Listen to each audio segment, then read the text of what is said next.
ایک بندے نے ایک دفعہ پوچھا جی فرد کا درجہ زیادہ کہ سنت کا؟ فرمانے لگے فرض کا۔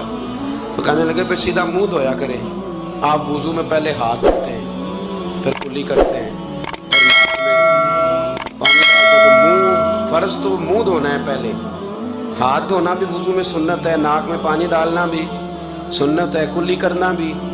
تو آپ نے تو پہلے 3 سنتیں ادا کی پھر وضو۔ فرمانے لگے ٹھیک تم نے کہا ہے، پر تم پتہ نہیں نا تمہیں کہ یہ میرے رسول اللہ کی سنت کی برکت کتنی ہے۔ شریعت حکم دیتی ہے کہ پانی معتدل ہونا چاہیے وضو کرنے کے لیے، نہ زیادہ ٹھنڈا ہو نہ زیادہ گرم ہو، زیادہ گرم ہو تو منہ جل جاتا ہے۔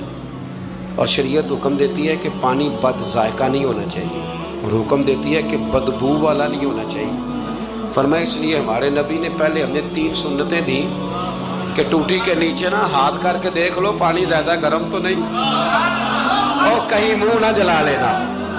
اور پھر ہمارے نبی نے ہمیں سنت دے کے بتایا کہ منہ میں ڈال کے دیکھ لو بد ذائقہ تو نہیں، پھر کہا ناک میں ڈال کے دیکھ لو کہ اس سے بو تو نہیں آتی۔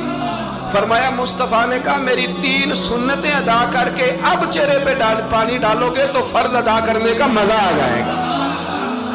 اعلیٰ حضرت کو اللہ نے وہ کمال دیا، ملک سخن کی شاہی، تم کو رضا مسلم، جس سمت آ گئے ہو سکے بٹھا دیے۔